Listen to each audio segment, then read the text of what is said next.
Welcome to the world of Rowan astrology. I'm David Charles Rowan. And before we begin exploring the gold mine of astrology, please remember to like and subscribe. This channel would be nothing without your kindness and support, so please feel free to return and explore the growing content. And of course, your comments are always of value. So truly, thank you. Hello. Welcome to this first class, Dynamics of Astrology.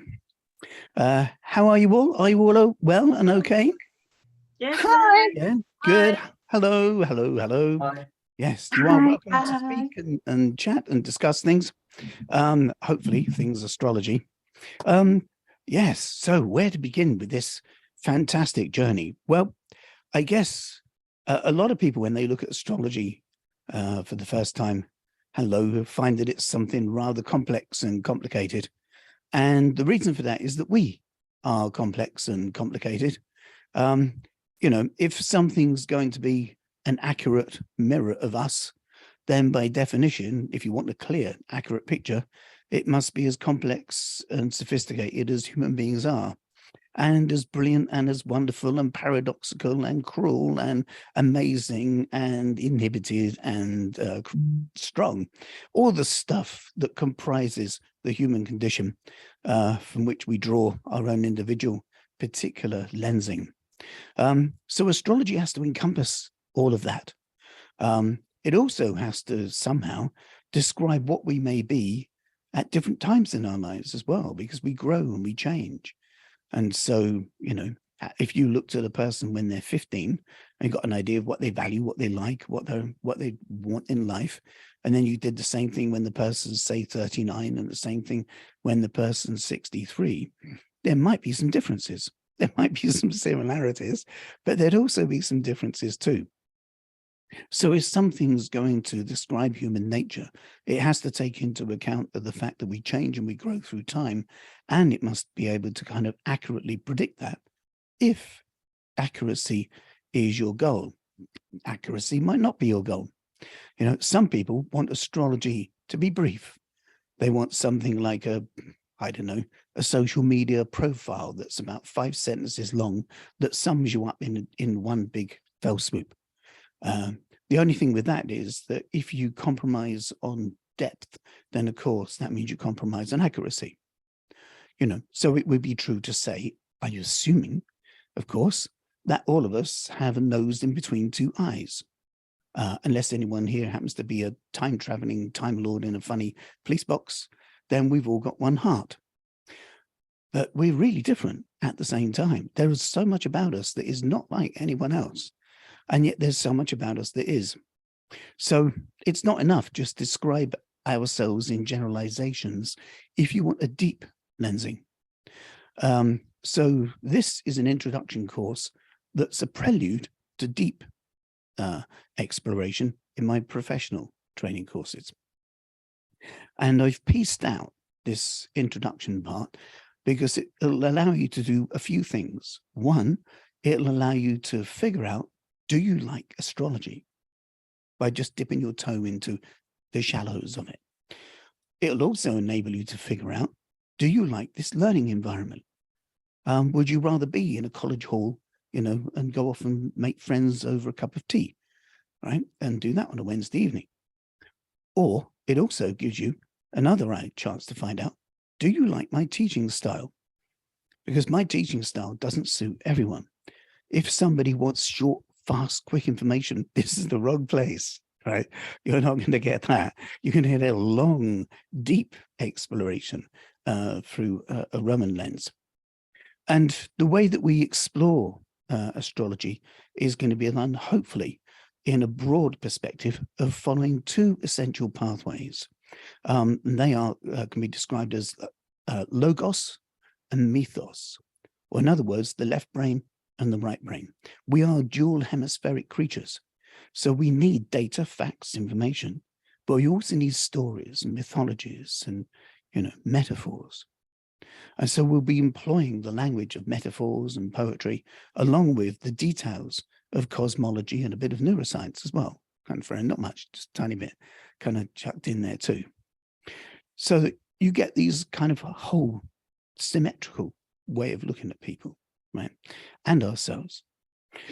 We look at ancient ways of viewing information. That's quite important.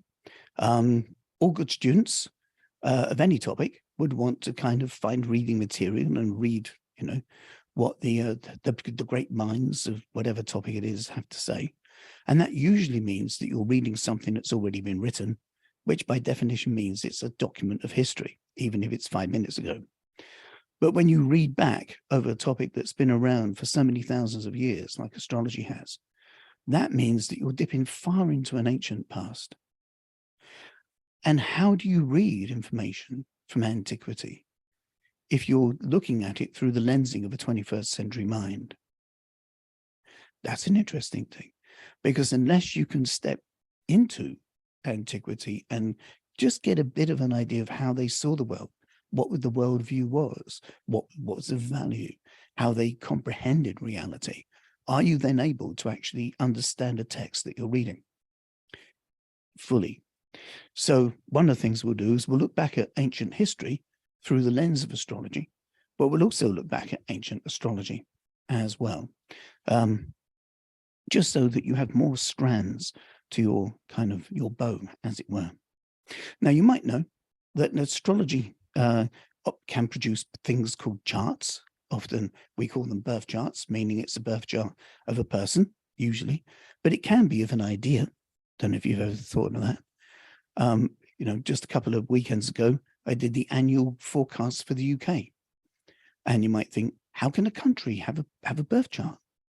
Surely how can you have a birth chart for the land I'm standing on? But the land you're standing on is not the United Kingdom or wherever you happen to be geographically, because the land you're standing on is the Earth. The notion of a country is a political concept. It's a construct. The boundaries of countries are also constructs. The demarcation line between Northern and Southern Ireland, rabbits don't understand that. Neither the bees, wasps, flies, they just kind of buzz around, fly over it, because they're just flying over the Earth. The human beings are going through passport control from one place to another, right? That's human ideas. And so anything that begins, i.e. the idea of something, you can cast a chart for that moment from the place that was first came into fruition, right? Generally, though, when we think about charts, we kind of think about the idea of, doing a chart for a person. And a chart is calculated by looking at how the cosmos appears from the place and the time where we take our first breath. And time is important.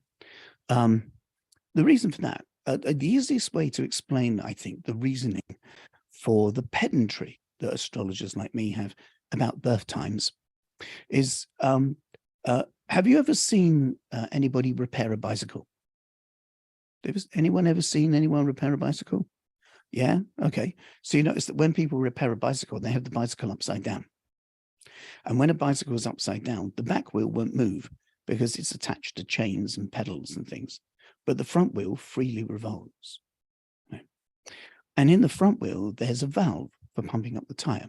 And because the valve is heavy relative to all the other areas that have spokes, it always goes to the bottom. And it sits at the bottom with two spokes on either side.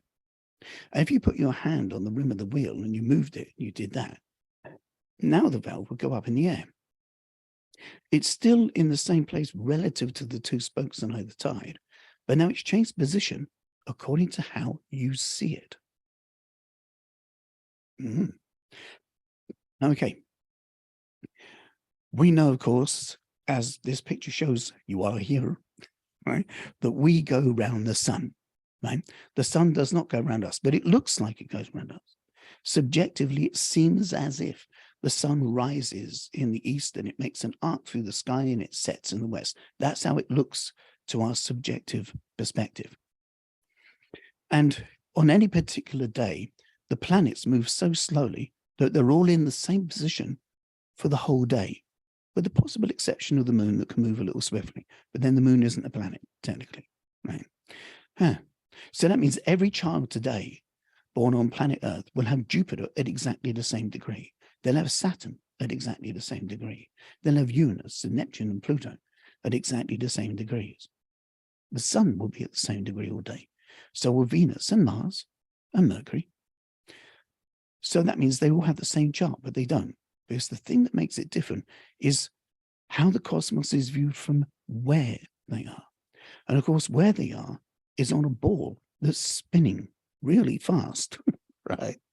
The Earth spins on its axis really quickly. Now, as you know, the Earth makes one whole revolution in a 24-hour period.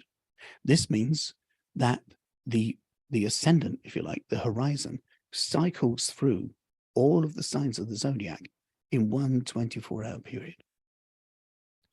Okay, there are 12 signs of the zodiac, all the same size, because 360 divided by 12 gives you 12 lots of 30. So each sign of the zodiac is 30 degrees wide. Right? And it takes the Earth 24 hours to go through these 12 things, which means it takes approximately 2 hours for a sign of the zodiac to come up over the horizon. Okay, so far? Brilliant. So if it takes 2 hours for a sign of the zodiac to come up over the horizon, that means it takes roughly 2.5 minutes for a different degree of the sign to come up over the horizon. So there'll be a different degree rising roughly once every 2.5 minutes. So two twins born 10 minutes apart in the same place will have a different degree rising on the horizon. And we make calculated angles to that rising point. And that means that there will be differences between their charts. Subtle differences, but differences nonetheless. Hence the reason for the pedantry. Because people say to me, I was born in the morning. Right. How do I type that into the Astro software? Because that's 6 hours, right? What? Or I was born sometime between 10 and 11. But that's still far too far out. We need pinpoint accuracy. So that's the reason for the pedantry around birth times. If any of you are uncertain about your birth times, I can douse it with you, which means we catch up on Zoom and I can use a pendulum and douse your birth time. So that's a possible thing that we can do. Through this course, we'll look at the breadth of astrology. We'll also look at certain dynamics of psychology. The reason for that is that there are parts of the chart that relate or correlate with certain psychological dispositions. And so by us having a chat about those before that means that no matter what breadth of knowledge we all bring to this course at its inception, by the time we get to the end, there are certain strands of information that we're all kind of familiar with equally, you know, sing from the same page sort of thing. So that's the reason for going over certain parts of psychological dynamics, even though they might be familiar to you already, but they might be new to someone else. So we can do that. Likewise, esoteric philosophy. For example, there'll be discussions on the nature of past lives, or even the nature of life itself. And we do this because there are parts of a birth chart that correlate with past life dynamics that spill over into this life. So if we haven't discussed that before we talk about that, then that means that could be quite a surprise for some people. I have no idea if any of you believe in the sense of a soul or continuum, or even the idea of multiple lives at all, but it does require discussion. So we will have a discussion about it. And what do we mean by the word life, or even the word death? If an astrological chart is calculated from the moment we take our first breath, why not conception? Why is it from first breath? And what does that mean? Does that mean astrologers are saying that life begins at first breath, that a fetus isn't alive or an embryo isn't alive? Is that what astrologers are saying? You know, people get murdered for that in other countries, for their beliefs around the issue. It's very, very emotional. So we need to discuss that because it's part of the fundamental building blocks of how an astrological birth chart is created.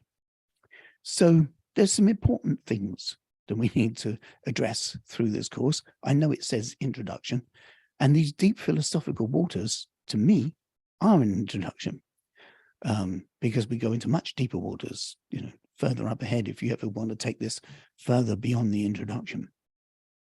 And the part of the reason for discussing these broad, deep things as well is that it gives you a flavor of what's possible.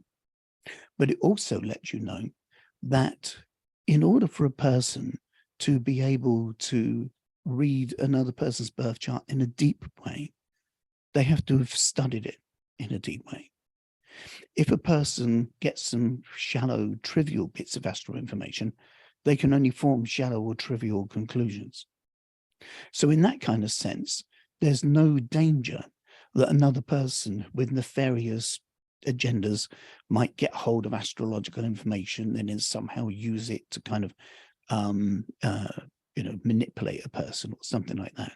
Because by definition, to be able to do that means you studied it at a deep level. And if you studied at a deep level, you studied yourself at a deep level.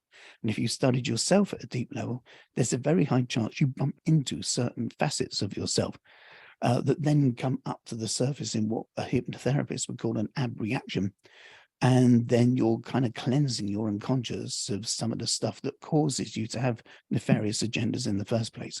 So there's a sort of a byproduct of healing that comes from even just the process of looking at oneself or human nature. At least that's what one hopes that you might find through this.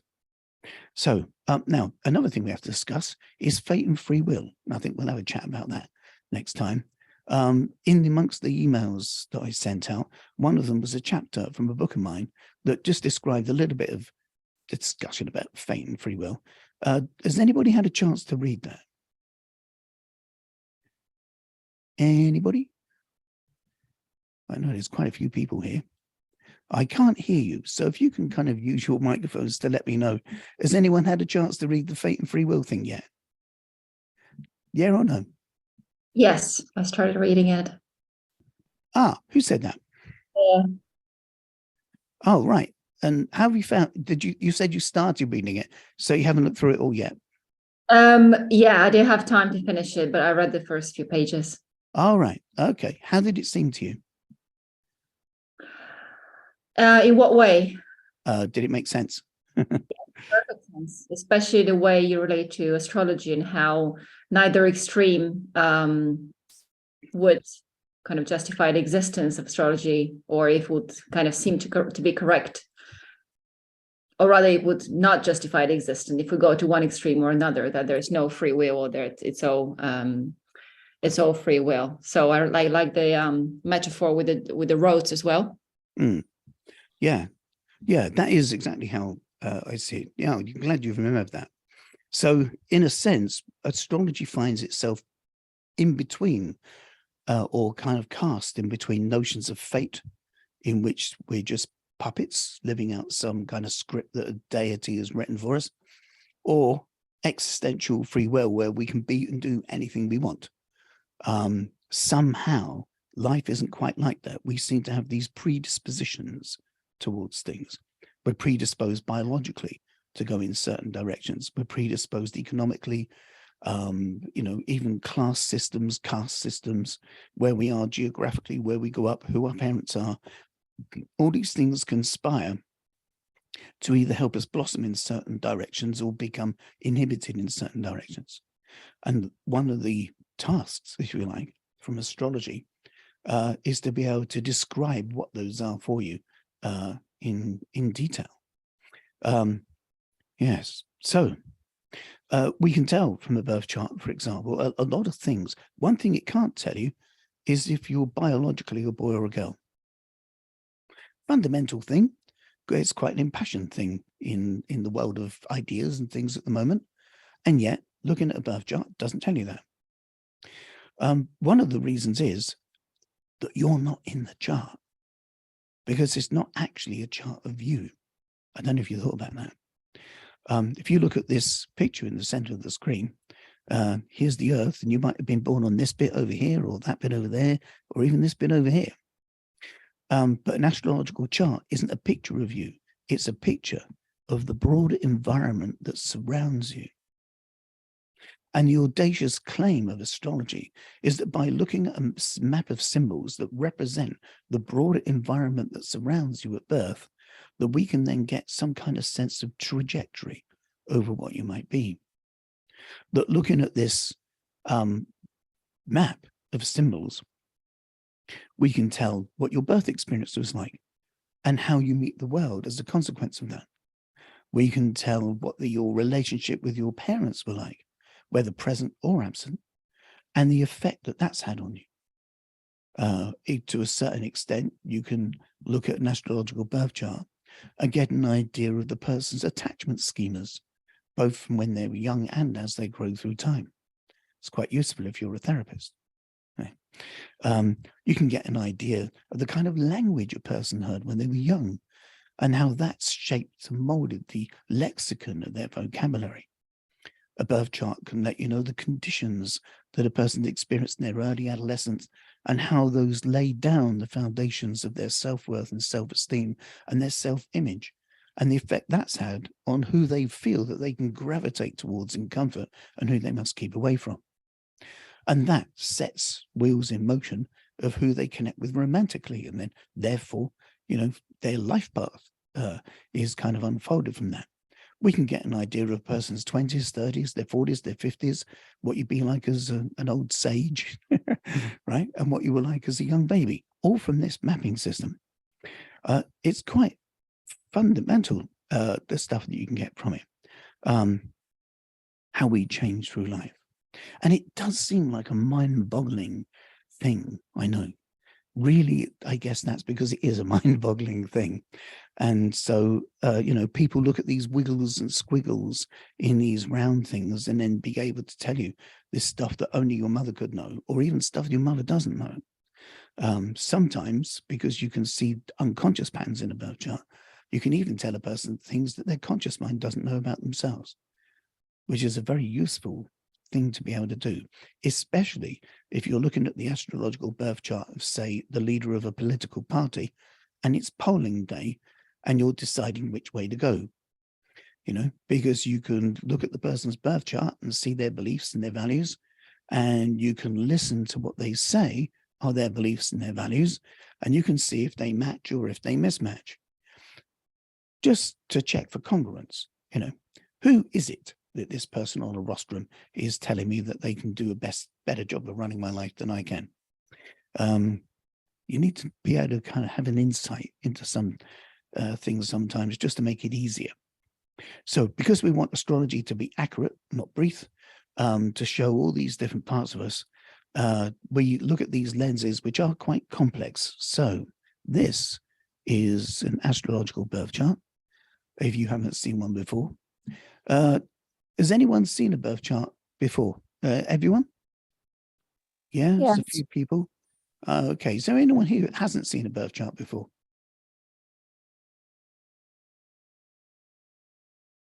No one's saying no.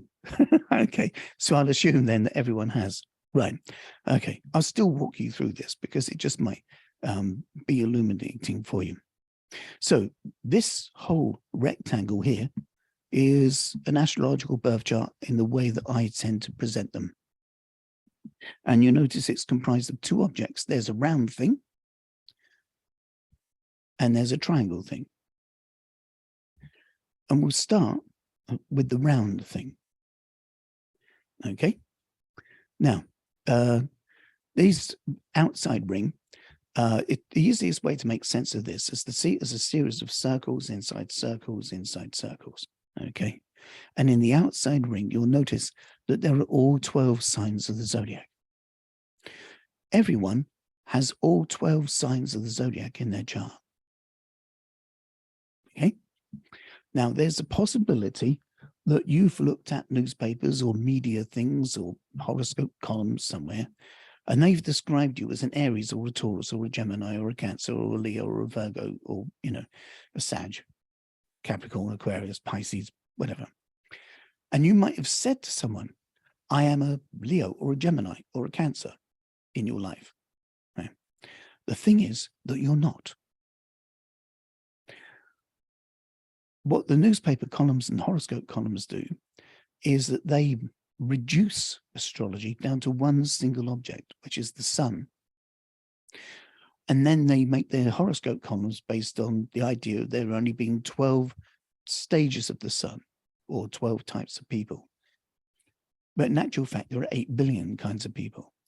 And everyone's got their own personal kind of astrological chart, their own lensing on the universe, as it were. So because we all have our own perspective on things, even two people with the same sun signs have completely different viewpoints, because there are other things in the chart as well. Right? It's the equivalent of an anatomist saying to you that you're a toenail, disregarding the rest of your body completely and saying, well, that's what you are. And you say, what about the rest of you? No, we're ignoring the rest of you. You've got a toenail. Yeah, well, you're a toenail. And what about you? Oh, I'm a shoulder. What does that mean? I carry responsibility. Oh. If you accepted that kind of thing, it would be a bit strange. Right? So the signs of the zodiac, in essence, represent styles or the manner of things. I've already mentioned that the idea that we actually go around the sun doesn't go around us, but it looks like it does. And that apparent path of the sun is called the ecliptic. So just a little bit of astronomy. I'm sure you know, especially if you're chilly at the moment, that the Earth goes around the sun at an angle. And because of that elliptic angle, it means that at different times of the year, certain parts of the Earth get the most intense heat from the sun, while another part of the Earth is in shadow behind it. And we call that summer and winter. Okay. If you then think, well, there are 2 times of the year where the hours of daylight are exactly equal. That happens at the vernal equinox or the spring equinox. It also happens at the autumn equinox as well. Okay. And yet they're different, aren't they? Because at one time when the hours of daylight and nighttime are equal, everything's sort of green and bushy, and it's still a bit cold.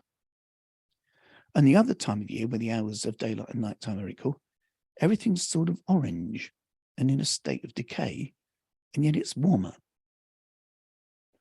So these 2 moments when the hours of daylight are equal don't necessarily determine how it feels.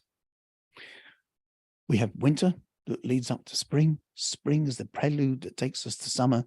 Summer decays into autumn, and then autumn reduces down into the end of the year, winter again. And you could almost see winter as being the bridge between decay and growth. We need winter for the old to die so the new can be born. In this sense, then, we have 4 seasons. And each of these seasons has a start point, an initiation, a firepower that gets it going. And each season has its own sort of established bit in the middle, You're not quite sure when summer begins, but when you're in it, in the middle of it, yeah, it's summer now. And each season has its kind of ending as well, where the end of one season begins to flow into the beginning of a new one. So we divide this into 12 and say that there are 12 seasons, and each season is represented by a symbol from a thing called zodiac, which means circle of animals. And that gives us our 12 signs of the zodiac. So from the Earth's viewpoint, essentially what we're talking about here is these signs of the zodiac are different qualities of the Earth's relationship with the sun. It's nothing to do with the star constellations. And this particular zodiac that we look at is called technically the tropical zodiac. I wouldn't expect you to remember all this, right? But it's called the tropical zodiac. And one essential thing about it, of course, is that it isn't there. The zodiac isn't there. The star constellations that just by coincidence have the same names, they're there. But this thing that we use in horoscopic astrology doesn't exist. You've never been watching the news and heard some say, yeah, Bob, we can confirm shuttle Challenger is going to make a big hole through Sagittarius and it's going to come down and smash through Taurus on re-entry.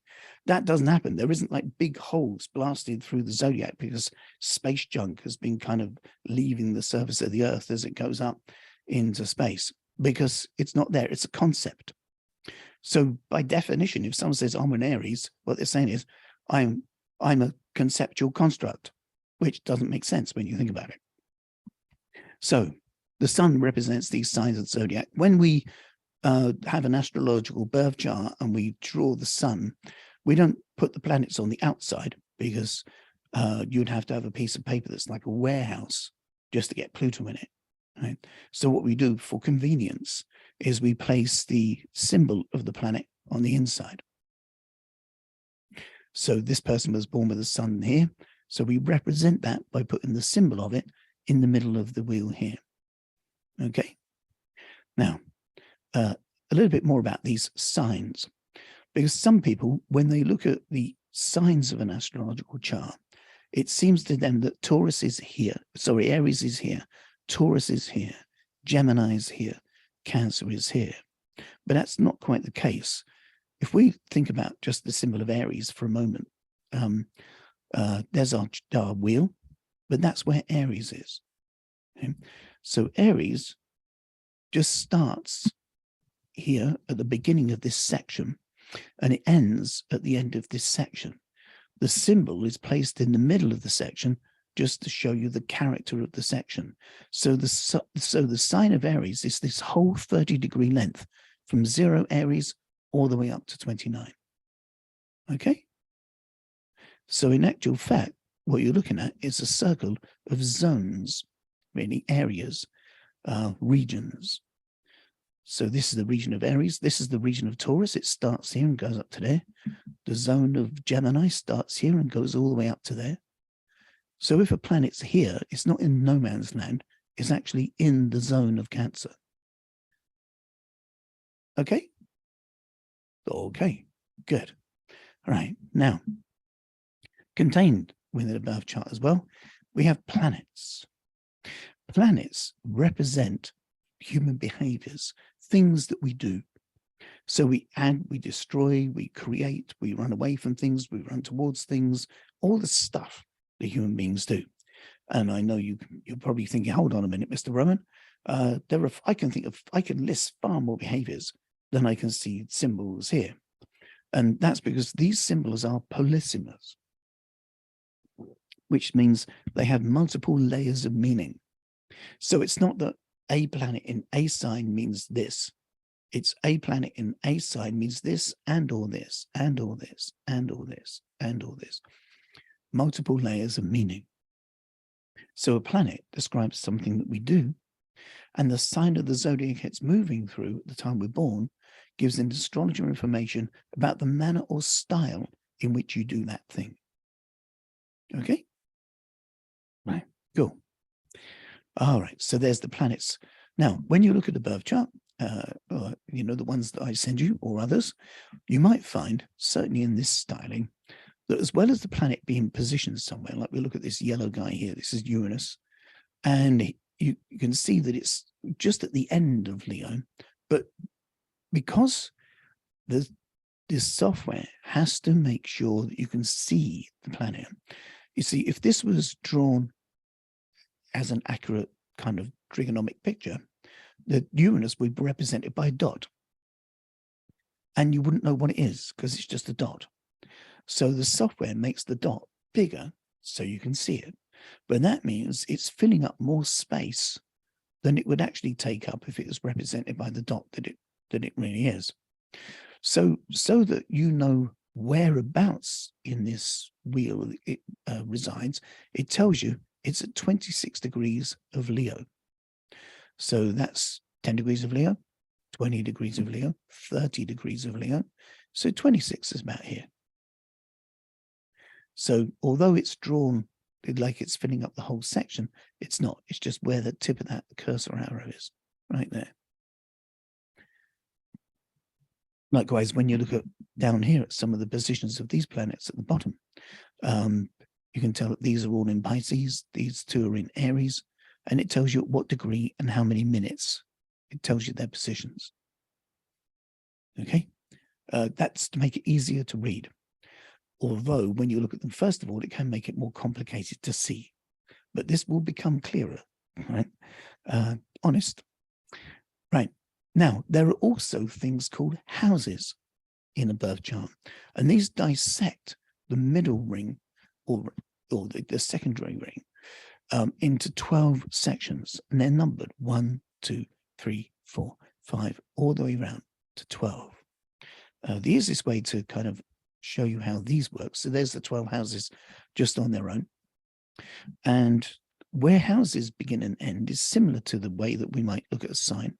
So, for example, the rising point is the beginning of the first house. It's called the ascendant because it ascends, rising, ascends.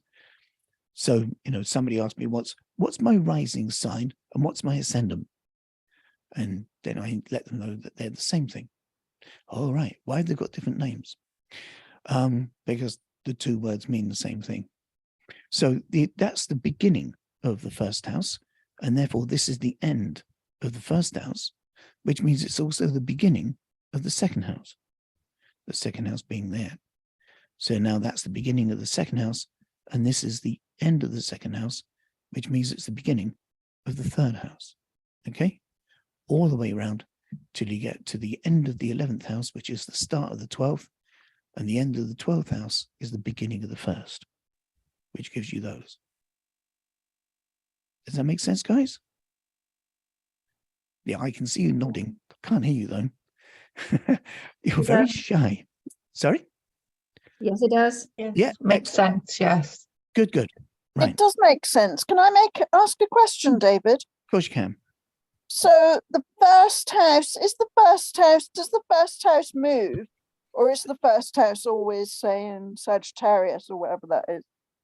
Is it Scorpio, Sagittarius? Right. I'll show you that in a bit. Right. We're going to look at that. Not too long before we do see that. But to answer your question, the first house isn't always Sagittarius. The signs around the outside turn like a wheel. Okay, so this arrow here is the horizon, and the signs rise up around it, like that. Does that make sense? Can I also ask a question? Why they're not a fickle degree? Sorry. Yeah, hold on. I'll answer that. I just want to find out if the person understands the first bit first, then I'll come to your one, right? So, yes, do you get it that the signs are turning like a constant wheel like this, and the horizon It appears changes with the horizon. What's actually happening is that the signs of the zodiac are stationary in space, and it's the Earth's horizon that's doing this, because we are turning to the east, right? But you don't get the feeling that you're feeling forwards because the center of gravity keeps your feet on the ground, and so you feel as if the Earth is still and the sky is moving around you, but in actual fact it's us rolling through the sky. Okay, what was your question, dear? I think it was dear. Somebody else had a question and I asked them to wait a second. What was that question? Yeah, how come they're not of the same degree? I mean the same. Do you mean the houses aren't the same size? Size, yeah, that's it. Ah, yes, that's a very good question. Right. Okay, there are different house calculation systems in astrology. There are kind of 8 different systems that are the most kind of well-known. One of those is called the equal house system. And in the equal house system, all the houses are exactly the same size all the way around. I don't use that system when it comes to creating birth charts for looking at people. I use a system that was developed by a guy called Placidus in the 15th century. And because what we're looking at here is how different ways of dividing the sky. So the Placidus system divides the sky by time, not by visual spatial geometry. So if you were born in the Placidus system, if you're born on the horizon, all the houses would be exactly the same size, right? But if you're born at a northern latitude, now the sky seems to do that. And if you're under the horizon, on the equator, it looks like that. And if you go south, it looks like that. Right? It's almost as if the sky becomes squashed. So if you're driving around in the UK at the moment, at this time of year, you might have noticed about 2 or 3 weeks ago that the sun didn't necessarily arc through the sky, almost just went along the top of the hedgerows. Did you notice that? That in the winter, the sun seems very low. It's Like very there low. could- You have to have your visor on or sunglasses on. Indeed, yeah, there can be a certain like journey to work, for example, that whenever you turn into Smithson Street in the summer, the sun's above your head and it's fine. But in the winter, it's always in your eyes. And it's always in like December and January when the sun's in your eyes. And that's because of the angle of declination. So in the winter, there's the angle from where we are in our northern latitude to where the sun is so tilted over that it seems to kind of almost run across the top of the trees rather than go over our heads.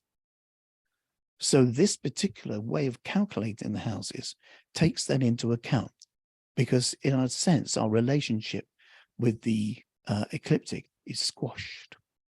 Does that make sense?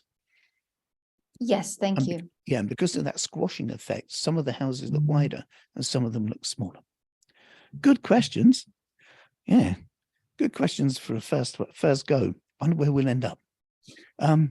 Right. So here are the planets back in their houses. Let's just give them their degrees and things in a moment. But there's another thing. So we have the house that is as well as the planets and the signs. So a planet can tell you what you do. Planet describes things we do, the sign position, how, or the manner or style in which we do that thing. And the house position shows where, the context. So you can think of the houses as fields of life experience. You know, so there's being at work, being with friends, talking to fabulous astrologers, whatever behavior it is you're doing at the time, right? And as you move, like from doing one activity to another activity, you'll move around, you'll kind of stimulate different areas of your chart depending on what you're doing in the moment. We'll explore that a bit later in a future class. Then there are these lines in the middle. These lines in the middle represent the angular relationships between the planets from a certain perspective in time. Or in other words, in a part of a person, they represent the angular relationships between parts of ourselves. So, for example, if a person's conscious mind is in harmony with their unconscious, that's the kind of person that says, right, I'm going to the gym 3 days a week, and they get there. Yeah. But if someone's unconscious is discordant with their conscious mind, that's the kind of person that says, right, I'm going to the gym 3 days a week, and then they sit on a sofa and eat biscuits, right? Because they've got a different relationship, right? So this shows all of the angular relationships between all the planets, or in other words, between all the parts of ourselves. Now, I don't know, I'm looking at this on a 26-inch screen. I have no idea what kind of screen you're looking at this on, but there's a very high chance that it's smaller than mine. And that means that this would look like it's just a clutter, right? You can't see the gaps between these lines at all. You'd have to draw it out on a warehouse-sized piece of paper to see all the gaps and the lines really clearly. So what we do is we represent all those angular relationships in what we call an aspect grid. And now you'll notice that when you look at this, that I tend to color code things. And this color coding is very deliberate. It comes out of something that I was deeply involved in my 20s. When I was 20, I found myself without any family at all. And as one of my future colleagues on the MA was said to me once, she used to be a lawyer, and she said, it's astonishing that you didn't end up on the wrong side of the bench from me. How on earth didn't you end up in a drugs gang or something with your background and profile? But luckily, I met some pagan people, and I kind of found myself in what could be best described as a white witch coven, doing very kind of disciplined training for about 5 or 6 years. And it was exactly what I needed, a place to belong that did me good. And one of the early things that I kind of looked at was a thing called candle magic. And the idea of candle magic is if you're going to, say, wish healing on someone, right, to help you focus on the nature of healing and the dynamic of healing and things like that, you get a candle, the color of which represents healing for you. So, for example, I would think that, you know, whenever I look at life, things are growing. To me, it's all green. So I always use a green candle for healing things. And by lighting the candle and then kind of sending the green helps you to focus. That's all. It's just an aid. Most ritual is just an aid for focus and concentration. But in the old days, I'd go into these bookshops and there were 2 or 3 scattered around that sold kind of witchy type things. And one book had a thing, it said red equals vitality. Oh, good, red equals vitality. But then a different book said red is danger. Oh, that is a dilemma. And another book would say that red is energy. Oh, which one is it? Or is it all 3?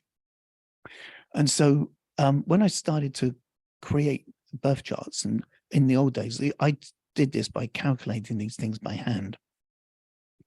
Yes, I'm old school astrology. But the problem with drawing these by hand is that, I mean, this looks quite colorful and you can distinguish, because I'm dyslexic as well, you can distinguish the difference between Libra and Scorpio because one is yellow and one is blue, right? That's easy. But when they're all written in black ink on a piece of white paper, it's just overwhelmingly complicated, right? So I decided to kind of make the colors of the things as I was drawing them represent the feel of what they like, the feel of what they're like. So all of the fire signs are in red. There's a red Aries and a red Leo and a red Sag. Or the earth signs are in green. Or the air signs are in yellow, because that's about as close as you can get to invisible. And all the water signs are in blue. The planets themselves are colored according to the way that I kind of relate with them. So the sun is orange, because I like sunsets. You know, the moon is blue, Mercury is yellow, again, because it's air and invisible. Venus is pink, where the energy of red and the purity of white blend and fuse and create pink. I love. Mars is red, it's fiery, dynamic. One of Jupiter's meanings is religion, so it's purple. Saturn was originally an earth god, so it's green, and so forth. So all the planets are colored in terms of the esoteric meaning that I get from them. And all the lines in the middle, all these angles correlate with planets. There's a relationship between the angles and planets, and that the bridge between the two is numerology. But that's a chat for another day. All right. So when you look at the aspect grid, you can see that, for example, that Mars is red, and there are some of these red angles in here, some red ends. Saturn is this dark green, and there are some green squares showing that the dynamic of this meaning of a square has got something Saturnian about it. The dynamic of this red angle between Venus and Mars has got something of Mars about it. So there are some aids to interpretation in the way that you look at these as well, just to make it easier and clearer. And when you look at the whole chart, it looks like that. Okay? The anatomy of an astrological chart. But I think it'd be an idea just to have a bit of a look at one or two, not so that you can kind of get into the thing of reading them. I wouldn't expect you to be able to read them at all, but just to see if you can get a feel from them, right? Almost like an onomatopoeia. So, here, or Mandela. This is Bruce Lee. Now, does anybody here know a little bit about sun signs? Anyone? Shy people. No one knows anything about any sun signs at all. Never encountered them. No, I've never seen the like. Okay. All right. Well, I know a little bit, David. you know a little bit, right? Okay. So you know that you know that Scorpio is a sign of intensity. Yeah. Yeah. Bruce Lee had 1, 2, 3, 4, 5 objects in Scorpio, and they were all crammed and packed into 15 degrees. That's the first half of the sign. All of those planets in Scorpio are making a square, a challenging angle to Pluto, which rules Scorpio, which is in the 8th house of the birth chart. Now, Scorpio is the 8th sign of the zodiac. So the 8th house has a relationship with Scorpio. So Pluto, the planet that rules Scorpio, is in the 8th house, Scorpio's natural house, making a challenging aspect to all of these planets squashed into Scorpio. I talk about intense. That is very intense. And for most of this stuff over here to be opposite these two guys over here, Saturn and Jupiter as well, he had focus like you wouldn't believe. I don't know if that means that he had to kind of die young, but he was incredibly intense in everything he did. You know, that's wow. That's quite mind-boggling just to, if you start to empathize with what that might have felt like, you know, could you imagine experiencing everything in your life, not on number 11, but on number 15, everything, you know, a red traffic light, oh, the irritation of that on 15, the joy of the green light when it changes, the wonderful release being on 15. I mean, everything just ultra intense. Now, remember this pattern. There's some stuff over here opposing some stuff over here, and there's a little bit of wiggly stuff up here. Okay? This next one, this is Jimi Hendrix. There's some stuff over here making an opposition to some stuff over here, and there's a group of things over here. It's not quite as intense, is it? You see, there's a similarity in a way, but there's some differences too. He would have been 80, he would have been 81, wouldn't he, this year? 1942, yeah, he would have been 81 this year. Yeah. You know, so, you know, one wouldn't say that when you see this pattern in a birth chart, it means that a person will die young. But it's just a funny coincidence that there's a similarity in pattern. May I ask a question? Yep. It seems on both of those charts that there's a lot of activity at the top part and not so much at the bottom. Does that have a significance? It does indeed. Yeah, it does indeed. Just imagine that this line here, this white line, imagine it goes across and it connects with this white line here, right? And it's the horizon, right? So you essentially have above the horizon and below the horizon. You know, you got lions and badgers, right? Very different lives. If you're living your life underground, it's quite different to being above ground, you know? So this is public. It's where you're seen, where people can observe you. Under here is private. It's where you're hidden, where stuff happens on an inner level rather than an outer level. Both have their virtues. Both have their merits. Both have their problems. This is Albert Einstein. He was born with Sun in Pisces. Now, a lot of people think, for example, there's some astro myths that will get busted through all of this, by the way, over the next 24 weeks, like the idea that Scorpios are always murderers, or Aries are always impatient, or Pisces are always drifty, floaty, drifty. That's just not the case. Albert Einstein, Sun in Pisces. Professor Brian Cox, Sun in Pisces. Right. Pisces represents clarity. It also represents confusion, and it also represents wild tempests and furious storms all at once because of the polysemy, right? So someone with Sun in Pisces isn't necessarily always kind of a brain foggy. People with Sun in Pisces can equally be clear, you know. But Albert Einstein played a musical instrument, so does Professor Brian Cox. So there's a musical theme running through Pisces for both of them. This next one, just to give you a different look. Oh, by the way, one thing I like about looking at Einstein's chart is he had Uranus down here in the house of cognition. And so if any of you have got Uranus in the house of cognition, there's a part of your psyche that echoes or mirrors Albert Einstein's. And that's and can I ask what is that? There's a lot in the, is it the 9th house? Up here in the 10th. Yeah, is the 10th. And 10th means? Just his relationship with society, how he saw his mum, a whole load of stuff. We're going to look at the houses, each in turn, in depth. In fact, you'll find that there'll be a whole class just on the first house, a whole class on the second house, a whole class on the third, right the way around to 12. Okay. Yeah. But good questions, because it gets us moving. This is Howard Susportus. Now, you might not know this name, Howard Susportus.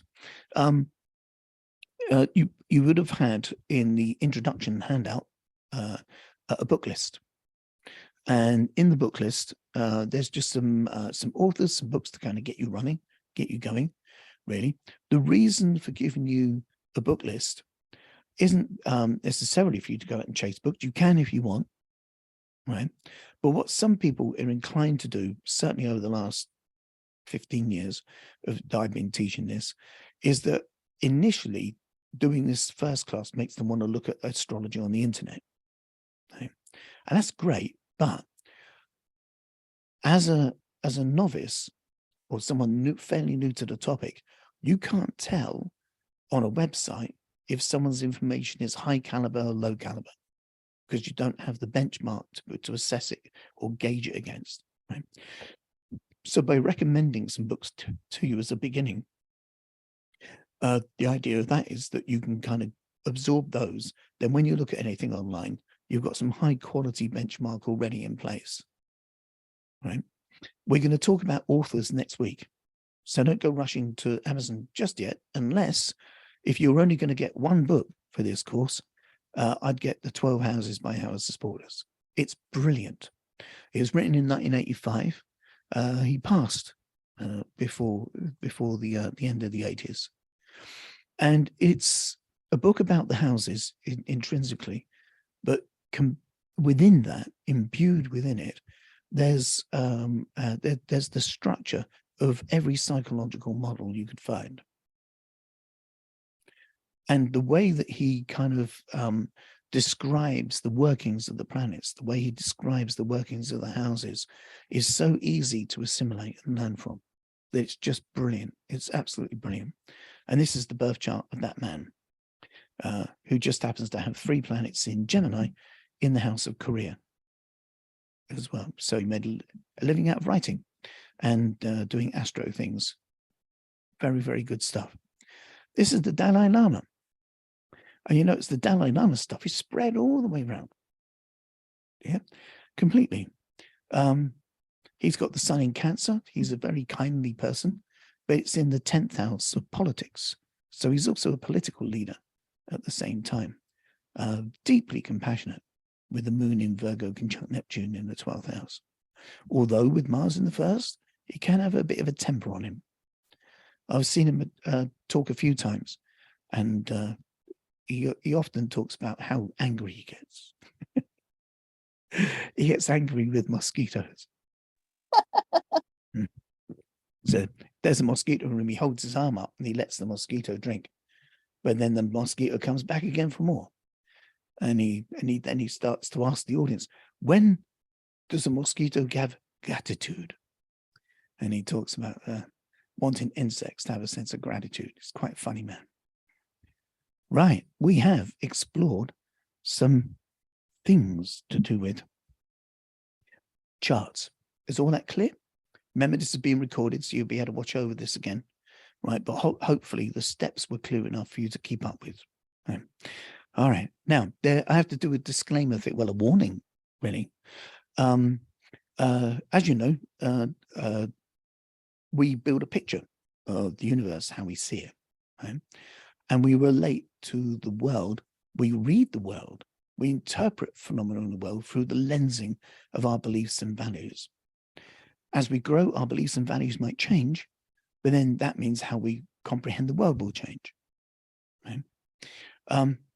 So through this, you're going to encounter some information, lots of information that may cause you to need to update or upgrade your sense of what the world is or what you think it is. Right? Which means, to a certain extent, your worldview will change a bit. And that might mean that how you relate with the world changes. And that might mean some of your relationships might change as a byproduct of you changing how you relate with the world a bit. That's a possibility. So I've noticed, not necessarily with intro courses, because it's a bit short, but with some of my kind of pro students, within about a year, they start to change from being opinion formers to describers of things. So, for example, if someone's got something in their birth chart that suggests that their way of relating is to enjoy dancing with multiple partners, right? A person might start to look at astrology and they're coming from a particular background that would see that behavior as something that's either good or bad or right on or abominable, right? But after a while of looking at the dynamics of people and their mores, their ways, their backgrounds, through these lenses, you start to be able to kind of look at behavior as behavior rather than some kind of moralistic high ground or low ground. And people change from being opinion formers to describers of things. I had a class, early 2000s, I think it was. And there were a couple of people in this class who had been quite challenged and challenging through life. They'd been kind of peacekeeping convoy people at one point, this kind of thing, and they had a deep disdain for kind of political structures and things like this. And one morning, they were having a bit of a chuckle about something that George W. Bush had said, and it was kind of leaked out into the news, and people were having a good old ridicule. I think he said something like, every day the enemy planning to hurt the people of the United States, and so are we. You know, just, yeah. So I got his chart, like we looked at it, and we found about 3 different things that suggested or implied he could be dyslexic. And these people went, yeah, well, yeah, that's obvious. You can see that, you know, he doesn't even know the foreign names of everything. He gets things so muddled. At the end of one conference, he was standing at the lectern. He'd said his speech. He turned around and walked straight into the scenery. So he thought it was a door. You know, it was quite comical. Yeah. But I said to these people, think about it from the viewpoint of soul for a moment. Just imagine that you're in the great planning room before life begins, and with the great wise, and they say, right, so this time round, we think it's good if you have access to power in a dynastic form. Power in a dynastic form, yeah. Power in a dynastic form. Oh, a monarchy? No, we think elected politics, right? Okay. But you're going to go down planet Earth, right? And I'm going to be elected into this. Yes. All right. Okay. Do I get any help? No. But you will be dyslexic. I'll be dyslexic. Yeah, but you mustn't tell anybody. Mustn't. No. Because if you let anybody know that you're dyslexic, they take the power away from you and then you won't fulfill your destiny. All right. So then he's 16 and he's at school and he's in classes and he's making mistakes all over the place. But never, ever, ever, ever, ever going anywhere near the possibility of thinking that you could be dyslexic. Can you imagine what that would be like? To be a secret dyslexic, to make mistakes. And there are 2 reasons for making mistakes. One is you're an idiot and you're stupid. The other version is that you've got a neurodiversity, but you've got to keep your neurodiversity private, secret, even from your family, which means you must allow people to think of you as stupid instead. Could you imagine what that would be like to be in that position, to have the whole world's lenses looking at you? And they know there's something wrong. They can see it, they can hear it, but you cannot speak its name. What a position for a soul to be in. And they suddenly start to have a little bit of sympathy for the position of the person, because they, instead of looking at the person as a psychology or a psyche, they had this kind of lensing into the soul of the person. And that's what astrology does. It gives you an insider view, so that you're not looking at them like a cosmic zoologist saying, here's another specimen. What it's like is, it's like, imagine that the eye of your attention is on a little camera, like a little drone, and you can float it out of your head and float it out and down into someone else's head. And you start to look through their eyes and hear through their ears and feel through their feelings when you explore their chart. And it's like your dispositions take a backseat and their dispositions become the lenses through which you kind of see the world and hear it. And then you just tell them what you see. And that's called interpretation. It's quite different from looking at people to feeling inside them. Like there's a piece of astrological sort of, I know, folklore, if you like, that Aries is a sign of impatience. Aries is a sign of impatience. So astrologers' books and things like that say, oh, Sun in Aries, you're impatient. Sun in Aries, you're impatient. Moon in Aries, you're impatient. Aries rising, you're impatient. But what if it's actually that they're not impatient? What if the person with the sun or moon in Aries is moving through the world at a speed that feels right for them, and the world is and people take a long time to finish their sentence.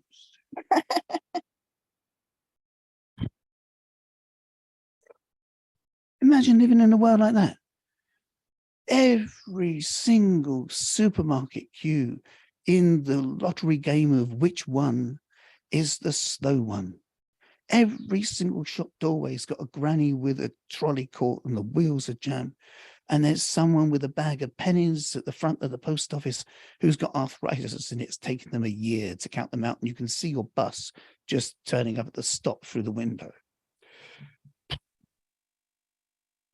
Could you imagine what it would be like to run through the treacle of that world? Or conversely, if somebody's got, say, Sun in Taurus, you know, and their world is a world where it feels like constantly someone's got a broom handle in their back, pushing them along, you know, come on, mum, come on, mum, come on, come on, mum, come on, mum, come on. All right, all right. It's like they're just moving through the world at their speed and everything's like in a rush all the time. You know, what would that be like? So if you start to kind of think of astrology as a way in to the inside disposition of another person, it's wonderful for having this sense of very detailed empathy of another person's position and a very detailed empathy of your own when you look at your own. Ooh, as well. Now, yes, we're going to have a tea break in a minute, by the way. There's going to be a break coming up. But first of all, before we go for a tea break, yes, there's a vertical line. There's another one. What is that? An axis? Huh? What else is that? Cross. Quadrant? Yes, a cross. Someone else said something else amongst that word cross. What was that? Quadrants. A quadrant, an axis, a quadrant. Yeah, a cross. A lot of people have said. Yes, here's to the people who said axis and quadrant, left brainies. Right, and here's to the people all with the That right was brains obvious. who went for cross first of all. Ooh, I went for axis first of all, but that was way too obvious. yeah, well, indeed. Now, in a sense, this is just an axis, and it is just a quadrant. It's two lines on a white background, basically. But a lot of people, so for a lot of people, when you look at that symbol, it does mean a cross. Right? But did you know that the cross is older than Christianity? Did you know that? Does Yes. anybody here then know that the cross is older than Christianity? Celtic crosses are older than Christianity, I think. Yeah. Anything else that might be older that's cross related, that's older than Christianity that you know of? No? Okay. No.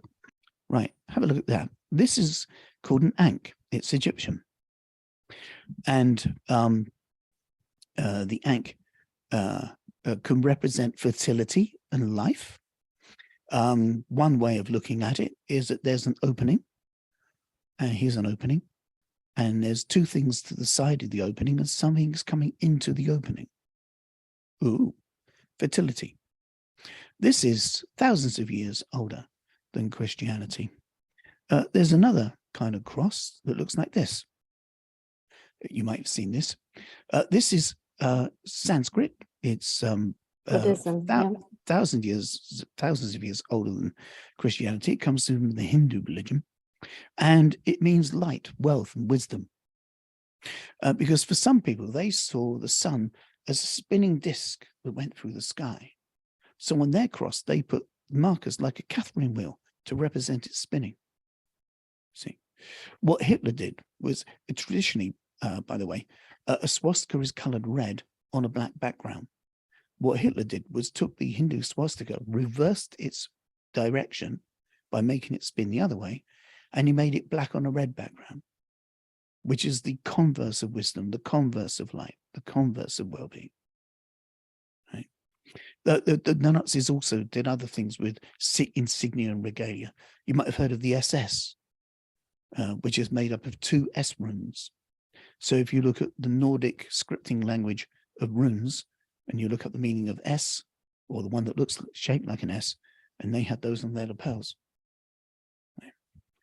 An older version of the cross, someone mentioned a Celtic cross. Here's a Celtic cross.